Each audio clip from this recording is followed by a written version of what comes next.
Hello दोस्तों, welcome to civil मंत्रा। मैं हूं अनुपम। आज दोस्तों हम डिस्कस करेंगे एकेटीयू एकेटीयू में जो कि हमारा क्या है, फिफ्थ सेमेस्टर में मैकेनिकल इंजीनियरिंग का टॉपिक है हीट एंड मास ट्रांसफर। क्या है हीट एंड मास ट्रांसफर, जिसे हम शॉर्ट में कहते हैं HMT। तो यहाँ पे दोस्तों हम जो डिस्कस करेंगे वो होगा हमारा दोस्तों यूनिट 4 का पार्ट 1। इसके पहले दोस्तों ऑलरेडी वो यूनिट 1, 2 और 3 मैंने डिटेल से डिस्कस किया हुआ है। अगर आपने दोस्तों वो वीडियो नहीं देखा है तो जरूर देख लें, क्योंकि भाई आपके एग्जाम पॉइंट ऑफ व्यू से बहुत ही इंपॉर्टेंट है। तो हमारा जो यूनिट 4 है वह है थर्मल रेडिएशन। अब हम बात कर लेते हैं कि यूनिट 4 के पार्ट 1 में हम क्या क्या डिस्कस करेंगे, और जो भी इस पार्ट 1 के बाद जो बचेगा हमारा टॉपिक, उसको हम क्या करेंगे पार्ट 2 में डिस्कस करेंगे। तो यहाँ पे हम डिस्कस करने वाले हैं यूनिट 4 का पार्ट 1 में। फर्स्टली हम डिस्कस करेंगे कि भाई रेडिएशन क्या होता है, जैसा कि लिखा हुआ है रेडिएशन। तो फर्स्टली हम बात करेंगे रेडिएशन के बारे में। रेडिएशन क्या होता है, इसकी प्रॉपर्टी क्या होती है। सेकंड हम बात करने वाले हैं इमिसिव पावर के बारे में। इमिसिव पावर क्या होती है, जो छोटे छोटे वर्ड है और ये आपके डिफिनीशन पूछी जाती है कि इमिसिव पावर क्या होती है, एब्जॉर्प्टिव पावर क्या होता है, रिफ्लेक्टिविटी क्या होती है, एंड ट्रांसमिटिविटी क्या होती है। तो ये क्या है, अक्सर छोटे जो क्वेश्चन है 2 नंबर में, या फिर पूरे की डिफिनीशन पूछता है तो 10 नंबर में क्या छोटी छोटी डिफिनीशन पूछ लेता है क्वेश्चन देके। ठीक है। नेक्स्ट हम बात करने वाले हैं कि भाई ब्लैक बॉडी क्या होती है, इसकी प्रॉपर्टी क्या होती है, व्हाइट बॉडी क्या है, ग्रे बॉडी क्या होती है, एंड आपकी बॉडी क्या होती है। ये सारे टर्म आपके एग्जाम पॉइंट ऑफ व्यू से थ्योरी का पोर्शन है, बट आपके एग्जाम में काफी पूछा जाता है। तो ये हो गए हमारे 3 पॉइंट। जो लास्ट इसका हमारा टॉपिक होगा फोर्थ पे, वो हम बात करेंगे किरचॉफ लॉ के बारे में कि किरचॉफ लॉ क्या होता है, क्या इसकी प्रॉपर्टी और किस तरीके से हम प्रूव करेंगे। और ये जो हमारे ला है पूरे, इनमें क्या है मोस्टली डिफिनीशन अक्सर पूछा जाता है एग्जाम में, तो हमें याद रखना है जनरली थोड़ा थोड़ा कि भाई किरचॉफ ला क्या होता है, प्लांक ला क्या होता है, इसके बाद बोल्ट स्टेफन ला क्या है, एंड विंस डिस्प्लेसमेंट ला क्या है। ठीक है। तो ये इन टॉपिक के बारे में हम बात करेंगे। तो दोस्तों स्टार्ट करते हैं अपने यूनिक सीरीज के साथ। ठीक है, स्टार्ट करते हैं दोस्तों अपने यूनिक सीरीज के साथ। अगेन आपसे रिक्वेस्ट है, अगर आप चैनल पे नए हैं तो चैनल को जरूर सब्सक्राइब कर ले। आइए दोस्तों स्टार्ट करते हैं। नाम क्या है, थर्मल रेडिएशन। यहाँ भी थर्मल का मतलब क्या होता है, हीट से रिलेटेड है या फिर टेम्परेचर से है। ठीक है, थर्मल का मतलब। और रेडिएशन का मतलब क्या है, हीट का ट्रांसफर होना, हीट एनर्जी का ट्रांसफर होना। ठीक है, वही हमारा होता है क्या, थर्मल रेडिएशन। जैसे कि आपने पढ़ा है, जो ट्रांसफर के लिए हीट हमारी जो ट्रांसफर होती है वो 3 तरीके से होती है, कंडक्शन से, एक कन्वेक्शन से, और एक हमारा होता है रेडिएशन से। तो यही हमारा जो थर्ड टाइप है हीट एनर्जी ट्रांसफॉर्मेशन का, वो होता है रेडिएशन, और इसी के बारे में हम क्या करेंगे, डिस्कस करेंगे। तो देखते हैं पहले कि हमारा रेडिएशन होता क्या है। अब भाई रेडिएशन क्या है, एक हमारी क्या है, ये सन है जैसा कि एग्जांपल, और ये क्या है, हमारी अर्थ है। अब यहां से क्या है, ये जो रेडिएशन के थ्रू एनर्जी हमारी क्या हो रही है, ट्रांसफर हो रही है किसी हॉट बॉडी से, हॉट बॉडी से कोल्ड बॉडी, हम इसको कोल्ड कह सकते हैं।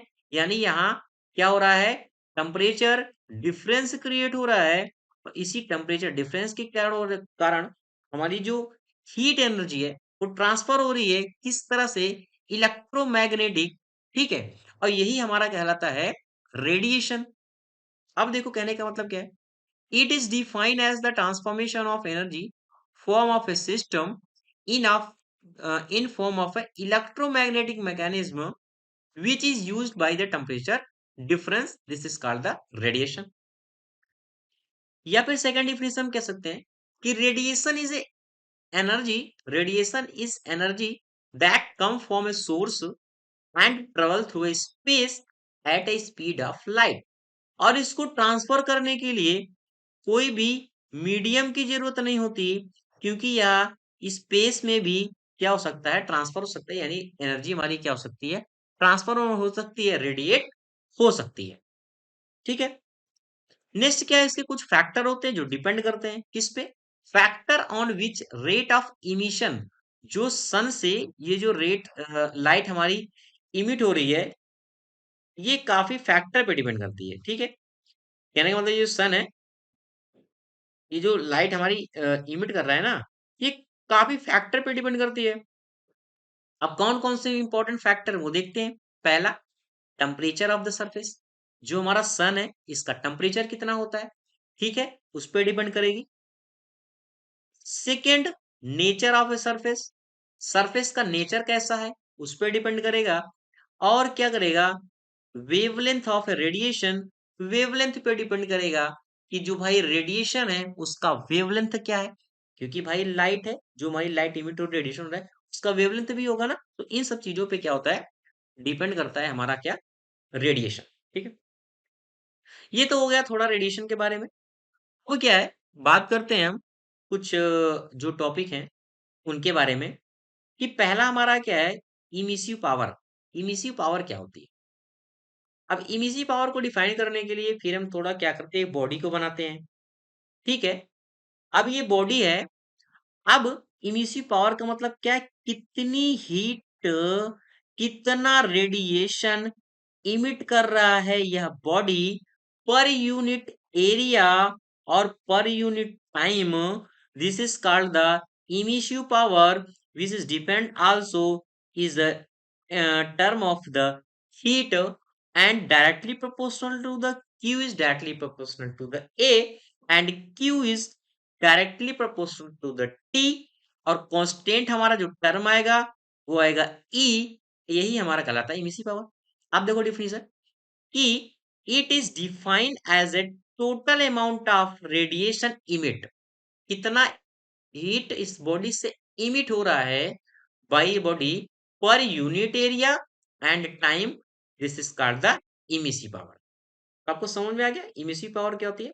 अगर हम यहां से निकालें E इक्वल टू, हम कह सकते हैं Q अपान क्या होगा, 80 होगा। ये फॉर्मूला भी कभी हम न्यूमेरिकल में यूज करेंगे। ठीक है, आपको समझ में आ गया इमिसिव पावर क्या होती है।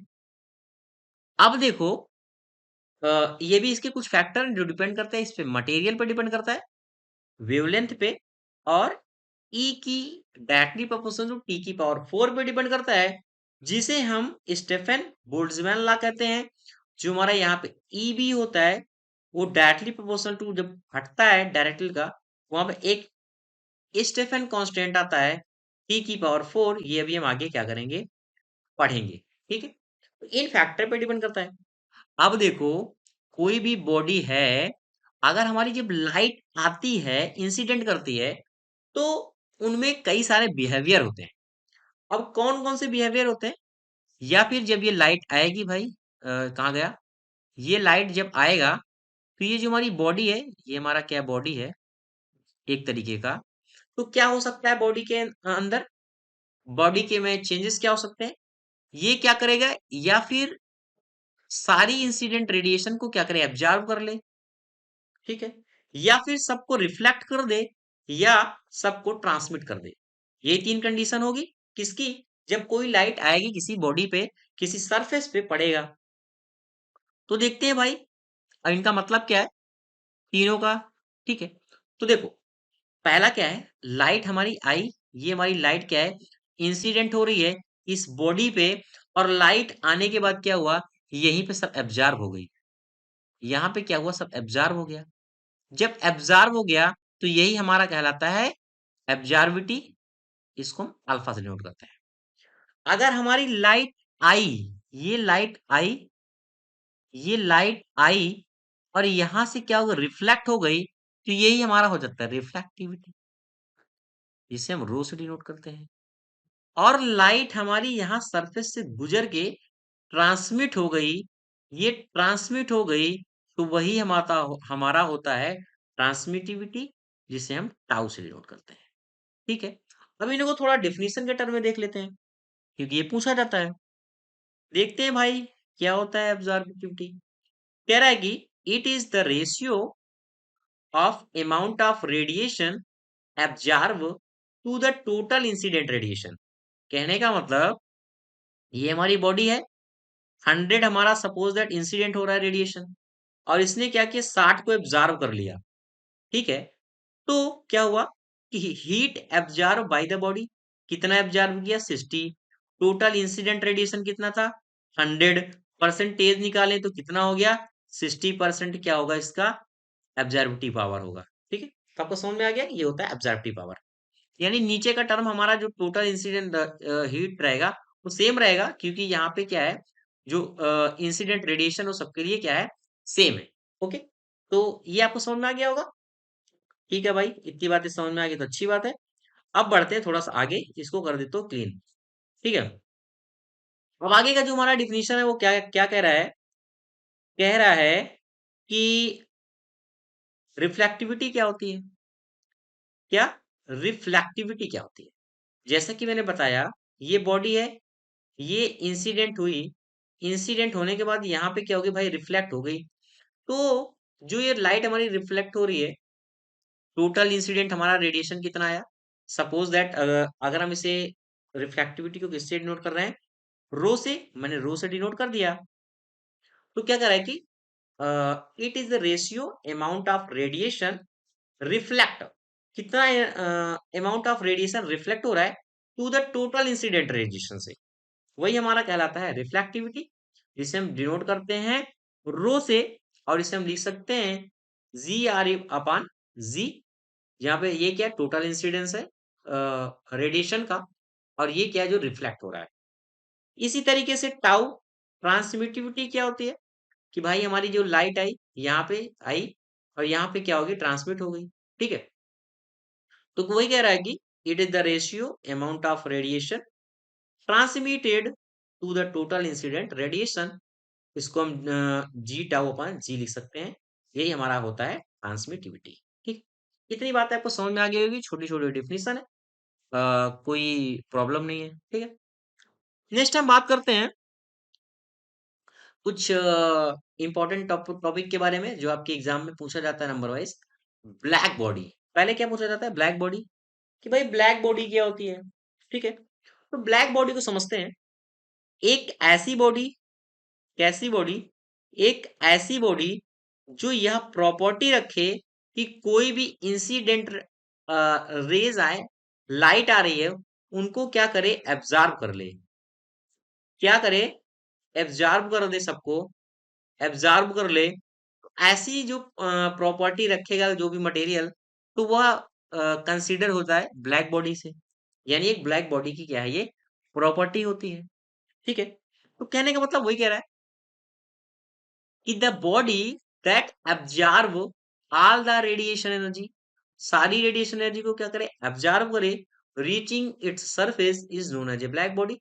ऐसी बॉडी हमारी क्या होती है ब्लैक बॉडी होती है। इसकी कंडीशन क्या होती है कि black body is defined as a perfect emitter and absorber of a radiation. जो हमारी ब्लैक बॉडी होती है वो जितना अच्छा एब्जॉर्ब करती है उतना अच्छा क्या होता है इमिट भी करती है। ठीक है, ये इसका प्रोसेस होता है ब्लैक बॉडी के लिए। दूसरी चीज है, अगर इसको ब्लैक बॉडी क्यों कहते हैं, क्योंकि अरे वो पहली चीज जान लो, ये जो ब्लैक बॉडी है इसका कलर से कोई मतलब नहीं है।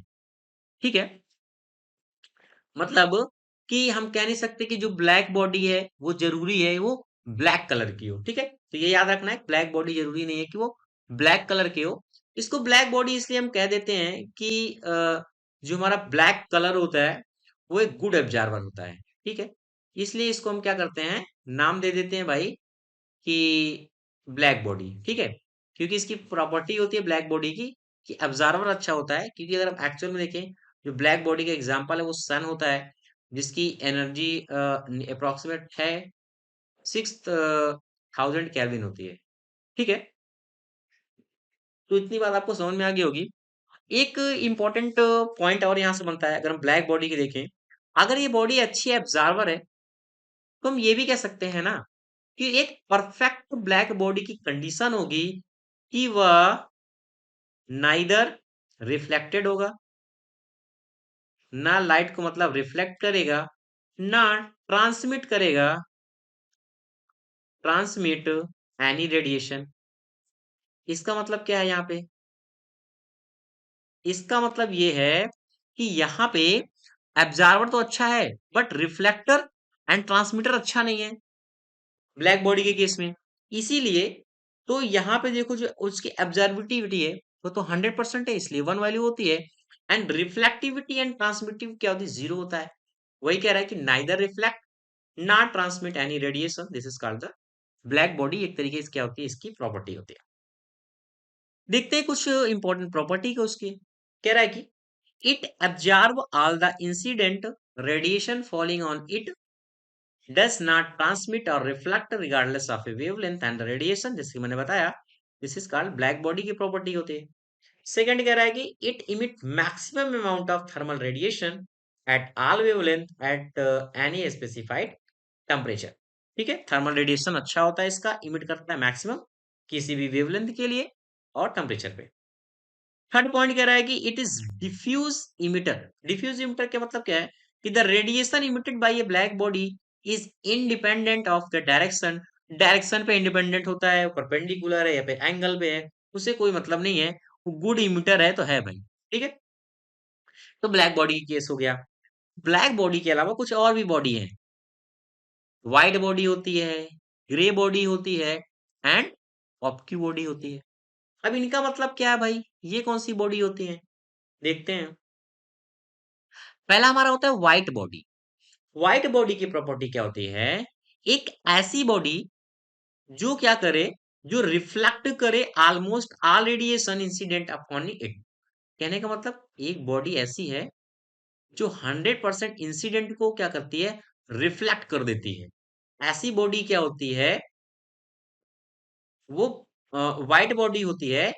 और कहना है कि does not absorb and transmit, ना कोई एब्जॉर्ब होगा ना कोई ट्रांसमिट होगा। तो ऐसी बॉडी हमारी क्या होती है, व्हाइट बॉडी होती है। इसीलिए एनी पार्ट ऑफ इट, इसीलिए जो व्हाइट बॉडी का रिफ्लेक्टिविटी होती है वो 1 होता है और एब्जॉर्बिविटी 0 होता है एंड ट्रांसमिटिव की वैल्यू 0 होती है। ठीक है, व्हाइट बॉडी समझ में आ गया। अब देखो ग्रे बॉडी क्या होती है। ग्रे बॉडी का मतलब यहाँ पे कहने का मतलब कह रहा है, कह रहा है कि when the emissivity of non black surface, कोई भी ऐसा surface, when the emissivity non black surface के लिए वह क्या कांस्टेंट हुआ at all temperature throughout the entire range of wavelength and surface is called the grey body. वैसे ऐसा पॉसिबल नहीं है। देखो वही कह रहा है कि नेक्स्ट पॉइंट लाइन में कह रहा है कि it is also depend as one whose absorptivity of the surface does not vary, जो उसकी एब्जॉर्बिविटी है वो वेरी ना करे, does not surface vary with temperature से, and wavelength of the incident radiation, this is called the grey body. But ऐसा possible नहीं है इंटायर सरफेस पे। कह रहा है कि no real time grey body in the universe, कोई ऐसी बॉडी यूनिवर्स में अभी ग्रे बॉडी नहीं है। ओके, नेक्स्ट हमारा होता है आपकी बॉडी। आपकी बॉडी क्या होती है, ऐसी बॉडी भाई इंसिडेंट आया बाहर जा ही नहीं रहा, यानी ट्रांसमिट नहीं हो रहा। कहने का मतलब a body which does not transmit any part of the incident radiation is known as a आपकी बॉडी। जैसे हमारी ब्रिक होती है, कोई लाइट होती है, ट्रांसफर नहीं होती। स्टोन हो गया, वुड हो गया, मेटल्स हो गए, जिनमें जो हमारी ट्रांसमिटिविटी की वैल्यू होती है वो 0 होती है, ऐसी बॉडी हमारी होती है आपकी बॉडी। यहाँ तक आपको अच्छा समझ में आ गया होगा, छोटी छोटी डिफिनीशन थी। नेक्स्ट हमारा टॉपिक थोड़ा सा है, जो यहाँ पे हम डिफिनीशन थोड़ा सा ध्यान देंगे, जो आपके एग्जाम में 2 नंबर में पूछा जाता है। किरचॉफ लॉ क्या होता है, प्लांक लॉ क्या होता है, स्टेफन लॉ क्या होता है, या फिर विंग्स डिस्प्लेसमेंट लॉ क्या होता है, इसके बारे में हम डिस्कस करते हैं। बात करते हैं दोस्तों हम पहले कि किरचॉफ लॉ के बारे में। अब देखो किरचॉफ लॉ का अगर हम स्टेटमेंट देखें, छोटा सा स्टेटमेंट क्या कहता है, ये कहता है भाई एक गुड इमिटर, ध्यान से देखिएगा, a good emitter is also a good observer. अब इसका मतलब क्या है कि एक जो हमारा इमिटर है, एक गुड इमिटर क्या होगा, वो गुड ऑब्जर्वर होगा। अब इमिटर जो हमारा क्या है यहाँ पे, ई है। ठीक है, अभी देखो ये लाइन अभी याद रखिएगा, जो गुड कह रहा है कि एक हमारा जो इमिटर है वो गुड ऑब्जर्वर, इसको भी हम प्रूव भी करेंगे आगे। एक इसका बेसिक लॉ क्या होता है, जो किरचॉफ लॉ का बेसिक लॉ क्या है वो मैं लिख देता हूँ। तो डिफिनीशन क्या कहती है, कहती है कि it state that at thermal equilibrium, एक थर्मल इक्विलिब्रियम की कंडीशन में जो रेशियो होता है तो टोटल इमिसिव पावर का ई का and absorptive alpha is same for all body. All body के लिए जो हमारा ई का रेशियो और अल्फा का रेशियो होता है वह सेम होता है, ऐसी डिफिनीशन कहती है। भाई इसको प्रूव करते हैं, देखते हैं कैसे। मैंने मान लिया कोई एक बॉडी मैंने कंसिडर कर लिया इस तरीके से, इसके अंदर, ठीक है, तीन मैंने बॉडी कंसिडर किया। ये हमारी बॉडी क्या है जिसका सबका एरिया वगैरह सब बराबर है, ठीक है। ये जो मैंने बॉडी कंसिडर किया हुआ है, अब ये जो हमारी बॉडी है ये भी कुछ हीट को क्या करे, इमिट कर रही होगी, ठीक है। अब ये इमिट कर रही होगी, एक क्या करेगा, एब्जॉर्ब कर रहेगा, ठीक है। तो मैंने मान लिया जो हीट हमारा जो निकल रहा है बॉडी के लिए, जो हमारा इंसिडेंट हो रहा है सबके लिए, वो मैंने मान लिया क्यू है, ठीक है। Let Q be the incident, यही मैंने लिख देता हूँ सीधा सीधा, incident heat on each of the body, each of the body, ठीक है। और ये बॉडी क्या है, एक ये है, और एक मैंने जो इसमें बॉडी कंसिडर किया हुआ है वो ब्लैक बॉडी है। सपोज दैट ये वाली जो बॉडी है वो हमारी क्या है, ब्लैक बॉडी है, ठीक है। कैसी बॉडी है वो, ब्लैक बॉडी है, ठीक है। इसको मैंने मान लिया अल्फा 1 है, इसको मैंने अल्फा मान लिया, इसको अल्फा 2 मान लिया, और टेम्परेचर क्या है इसका, टी है, ठीक है। टेम्परेचर क्या है इसका, टी है। अगर कह रहा है कि at thermal equilibrium incident heat on each body will be the equal, यानी जो इंसिडेंट हमारी हीट होगी थर्मल इक्विलिब्रियम के लिए क्या होगी, सबके लिए इक्वल होगा। जब सबके लिए इक्वल होगा तो अगर हम देखें कि हमारी हीट भाई कितनी एब्जॉर्ब हो रही है, हीट अ, यहाँ पे इसको हटाओ थोड़ा सा, कि हमारी हीट जो है कितनी एब्जॉर्ब हो रही है, हीट एब्जॉर्ब, कि हमारी हीट हमारी जो है कितनी एब्जॉर्ब हो रही है, ठीक है। भाई क्यू, और पहले के लिए बात कर रहे हैं, ये लो मैंने मान लिया, ठीक है, कि इतनी हमारी हीट क्या हो रही है, एब्जॉर्ब हो रही है, किसके लिए, पहले बॉडी के लिए। और कितनी हीट इमिट हो रही है, भाई एब्जॉर्ब होगा तो इमिट भी तो होगा। जो हमारी हीट इमिट हो रही है उसको मैंने मान लिया E1 ए और टी। अगर इक्विलिब्रियम की कंडीशन में है तो इमिटर और एब्जॉर्बर क्या होगा, इक्वल होगा, ये मैंने बताया था। तो जब इक्वल होगा तो अल्फा 1 और ये क्या हो जाएगा, क्यू, और E1 ए और टी बराबर होगा। इसी तरीके से टू दूसरे बॉडी के लिए, यानी इसके लिए, एक बार इसके लिए, एक बार ब्लैक बॉडी के लिए, यहाँ पे क्या हो जाएगा, E2 एटी, और यहाँ पे क्या हो जाएगा, अल्फा जो है हमारा क्यू है वो मैंने मान लिया ईबी एटी है, इसी तरह ब्लैक बॉडी के लिए। अब देखो एब्जॉर्बिटिव अल्फा बॉडी के लिए क्या होता है, 1 होता है, तो हम कह सकते हैं क्यू इक्वल टू क्या हो जाएगा, ईबी एटी हो जाएगा। और यहां से अगर हम ईबी को निकालें, ईबी को, तो यानी इमिशिव पावर के लिए, तो हम कह सकते हैं ईबी हमारा क्या होगा, क्यू अपॉन एटी के बराबर होगा, यही तो होगा। और यहां से अगर हम निकाल रहे हैं तो यहाँ पे हम क्या लिख सकते हैं, E1 अपान अल्फा 1 कितना होगा, क्यू अपान एटी होगा। सेम थिंग बॉडी 2 के लिए भी होगा, E2 अल्फा 2 और क्यू अपान एटी। अब ये वाला टर्म देखो सब सारा इक्वल है, ये तीन और ये वाला, तो हम लिख सकते हैं ना इसको इस तरीके से, क्या लिख सकते हैं कि हमारा जो EB है वह E1 अपान अल्फा 1 के बराबर है। यही तो कह रहा है भाई किरचॉफ लॉ, कह रहा है कि it state that at thermal equilibrium the ratio of the total emissive power E its absorptive power alpha is same for all body के लिए क्या है, इक्वल है, ठीक है। दूसरी चीज हम क्या कह सकते हैं, भाई हम ये भी कह सकते हैं कि जो इमिसिव पावर है वह इक्वल है किसके, एब्जॉर्बिव पावर के, इन थर्मल इक्विलिब्रियम की कंडीशन में। क्यों, क्योंकि जो हमारी इमिसिटिव पावर होती है वह क्या होती है, ई अपान ई बी होती है, यही होता है।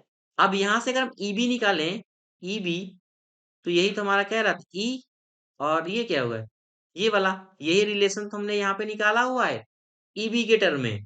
तो हम कह सकते हैं कि जो ई है वो क्या अल्फा के बराबर है। ठीक है, तो अब समझ में आ गया हो कि good emitter is also a good absorber किस तरीके से होगा। ये हो गया हमारा किरचॉफ लॉ। इस तरीके से हम एग्जाम में क्या कर सकते हैं, लिख सकते हैं। नेक्स्ट हमारा छोटा सा टॉपिक है दोस्तों, प्लांक लॉ। ठीक है, कि प्लांक लॉ क्या होता है। अगर हम देखें तो प्लांक लॉ दोस्तों बहुत बड़ा है, बट हम यहाँ उतना देखेंगे जो हमारे एग्जाम पॉइंट ऑफ व्यू से क्या होगा, इंपॉर्टेंट होगा। ठीक है, पहले थोड़ा सा डिफिनीशन देख लेते हैं क्या कह रहा है कि the law governing the distribution of radiation energy. जो हमारा प्लांक लॉ बताता है डिस्ट्रीब्यूशन ऑफ द एनर्जी को बताता है, कैसे, over wavelength of the black body at fix temperature. Fix temperature के लिए उन्होंने जो ग्राफ बनाया था वेवलेंथ और टेम्परेचर के बीच में, where formulated by the Planck. ये प्लैंक का ही बनाया गया है, इसीलिए हम इसे प्लैंक नाम देते हैं। According to the Planck, spectral emissive power जो होती है B at any temperature and wavelength is given as. जो यहाँ पे फॉर्मूला दिया गया था, यहाँ पे हमारा क्या है, ये ई लेमडा बी है। तो ये जो प्लांक ने फॉर्मूला दिया था यहाँ पे, जनरली हम उसी को लिख लेते हैं। थ्योरी तो दोस्तों बहुत बड़ी है काफी। यहाँ पे उन्होंने दिया था सी लेमडा -5। ये फॉर्मूला हमारा डेरिवेट हुआ था, जो एक्सपोनेंशियल क्या होता है, C2/λT -1 होता है। जहाँ पे हमारा जो C1 है वह 2 पाई C² H है। ठीक है, और जिसका वैल्यू हमारा क्या होता है, 3.742 × 10⁸ होता है। ठीक है, म्यू m⁴/मीटर स्क्वायर। बस दोस्तों इसमें थोड़ा सा पढ़ना है आपका डेरिवेशन में। ठीक है, क्योंकि आपके एग्जाम में ये थोड़ा सा डिफिनीशन हो सकता है पूछा जाए एग्जाम में। तो C2 क्या होता है, CH/K होता है, जो इसका वैल्यू क्या होता है, 1.388 × 10⁴ म्यू m K। ठीक है, तो ये है कुछ इसके टर्म। ठीक है, अब देखो ये जो हमारा प्लैंक लगा 19th सेंचुरी में अगर हम बात करें, इन्होंने एक जो हमारा ब्लैक बॉडी के टर्म में इन्होंने रेडिएशन दिया था। जो हमारी ब्लैक बॉडी है उनमें क्या किया था, इन्होंने एक रेडिएशन कर्व दिया था। और जो रेडिएशन कर्व है, जो हमारा रेडिएशन कर्व है वो नॉर्मल फिजिक्स से हमारा दोस्तों तो यहाँ पे आया हमारा प्लैंक लॉ। ठीक है, तो यहाँ पे क्या हुआ कि इन्होंने बाद में क्वांटम मैकेनिक्स की हेल्प से इन्होंने क्या किया, जो इसका रेडिएशन कर्व था ब्लैक बॉडी का वह डिफाइन किया। ठीक है, इन्होंने ये बताया था कि जो हमारी एनर्जी होती है, क्या energy of each oscillator oscillator depends on their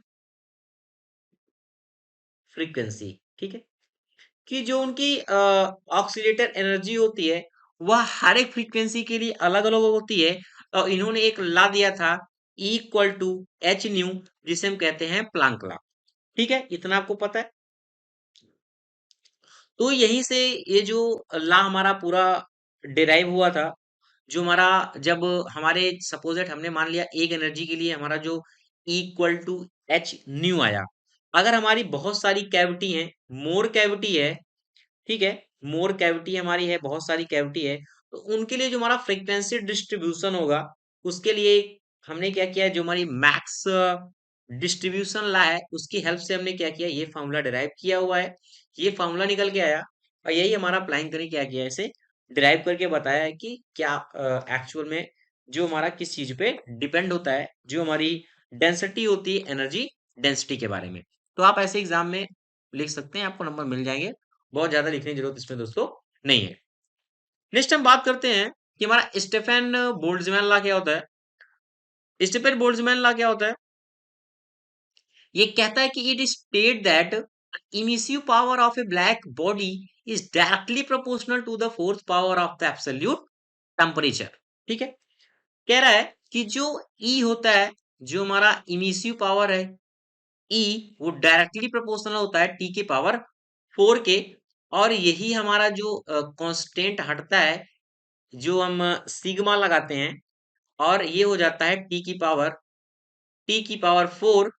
इसे ये जो हमारा है, यही हमारा कहलाता है स्टीफन बोल्ट्जमैन कांस्टेंट। इसका वैल्यू होता है 5.67 इंटू 10 की power minus 8 W upon m square K की पावर 4। ठीक है, तो आपको डिफरेंस समझ में आ गई कि बोल्ट्जमैन हमारा स्टीफन बोल्ट्जमैन लॉ क्या होता है, इन्होंने क्या बताया था कि जो हमारी इमिसिव पावर होती है ब्लैक बॉडी के लिए, वो डायरेक्टली प्रोपोर्शनल होती है fourth power of the temperature के। अब इमिसिव पावर के लिए अगर हम देखें, तो इमिसिव पावर हमारी क्या होती है, ई अपान क्या होती है, ईबी होती है। अगर हम यहां से निकालें ई इक्वल टू, तो हम कह सकते हैं इमिसिव पावर क्या होगा, ईबी होगा। ठीक है, और यहाँ पे अगर हम टोटल निकालें, तो यहाँ पे इमिसिव पावर क्या, अगर हम इसको ईबी से डिनोट कर दो, इसको क्या करो ईबी से अगर हम डिनोट कर देंगे, यहाँ पे हमने ऑलरेडी यहाँ पे ईबी लेके रखा हुआ है। ठीक है, यहाँ पे ईबी, तो सिग्मा रहने दो, इसको इसको हटा दो। जो ईबी की वैल्यू क्या है, सिग्मा टी की पावर 4। यानी अगर टोटल इमिसिव पावर पूछता है, तो ये वाला फॉर्मूला हम क्या करेंगे, ऐड करेंगे। क्योंकि इमिसिव पावर क्या होती है, ई अपन ईबी होता है। इक्वल टू क्या होगा, इमिसिव इंटू ईबी, और जो इमिसिव पावर होगा यहाँ पे, ये वाला वैल्यू रख के हम इमिसिव पावर निकाल सकते हैं। ठीक है, कि टोटल हमारा इमिसिव पावर क्या होगा। अब आते हैं कि मेरा विन्स डिस्प्लेसमेंट लॉ क्या होता है। विन्स डिस्प्लेसमेंट लॉ में क्या बताया गया था कि wins law state that the product of the temperature T and wavelength lambda max is a constant. अब ये कांस्टेंट का मतलब क्या है, यहाँ पे जो लैम्डा मैक्स है और जो हमारा टी है, इक्वल टू बी होता है। अगर हम देखें, जो हमारा लैम्डा मैक्स है वह 1/t है, यानी इनवर्सली प्रोपोर्शनल है। और जो लैम्डा मैक्स बी अपान, हाँ बी अपान टी है, वो क्या है, इनवर्सली एक तरीके से है, यानी 1/t इनवर्सली। यानी कहने का मतलब, अगर हमारा टेम्परेचर बढ़ रहा है ना, तो ये लैम्डा क्या हो जाएगा, कम हो जाएगा। यही विन्स डिस्प्लेसमेंट ने बताया। अब देखो ये ग्राफ, थोड़ा सा देखो, ये क्या है, ये क्या है, वेवलेंथ है। थोड़ा कलर में चेंज कर लेता हूँ ताकि आपको समझ में आए। ये क्या है, ये वेवलेंथ है, देखो ये क्या है, वेवलेंथ है। अब क्या कह रहा है कि अगर वेवलेंथ कम होगी तो टेम्परेचर ज्यादा होगा। तो देखो कलर देखो, ये क्या है, तीन कलर है। ये हमारा ब्लैक है, ये हमारा रेड है, और ये हमारा क्या ब्लू है। यानी हम क्या कर रहे हैं, टेम्परेचर को धीरे धीरे बढ़ा रहे हैं। तो मैक्सिमम जो हमने टेम्परेचर किया यहाँ पे देखो, इस मैक्सिमम के लिए तो वेवलेंथ हमारी क्या हो गई, कम हो गई। यानी ये देखो वेवलेंथ, जब हमारा टेम्परेचर कम था, देखो जब हमारा टेम्परेचर कितना था, 250 केल्विन था, तुम्हारी जो वेवलेंथ थी वो क्या थी, ज्यादा थी। फिर हमने जब टेम्परेचर थोड़ा सा बढ़ाया, इस रेड पे आए मैक्सिमम पॉइंट के लिए, तो हमें क्या हुआ, वेवलेंथ हमारी और कम हुई। और फिर जब हमने और ज्यादा टेम्परेचर बढ़ा दिया इस स्टेज पे, यानी ब्लू पे आ गए, इस कलर इस तरह चेंज होता है। हमारा ब्लैक था, फिर रेड हुआ, फिर जब हाई टेम्परेचर हुआ तो क्या हुआ, ब्लू हो गया। तो जब 3500 केल्विन आया, तो इसका जो लैम्डा है, वेवलेंथ है, वह और कम हो गया। और यही हमारा विन्स डिस्प्लेसमेंट लॉ बताता है कि हमारा जो लैम्डा मैक्स होता है, लैम्डा मैक्स वेवलेंथ होता है, वो इनवर्सली टेम्परेचर के होता है। ठीक है, देखो हमारा टेम्परेचर जैसे जैसे हम क्या कर रहे हैं, बढ़ा रहे हैं टेम्परेचर, वैसे वैसे हमारा जो लैम्डा है, टेम्परेचर क्या हुआ, हमारा बढ़ रहा है। जो हमारा लैम्डा है वो क्या हो रहा है, इस तरीके से शिफ्ट हो रहा है। तो यही हमारा बताया गया है विंस डिस्प्लेसमेंट ला में। तो thank you for this video दोस्तों। अगर वीडियो अच्छा लगे तो लाइक शेयर कमेंट आप जरूर करें, और नेक्स्ट वीडियो का वेट करें।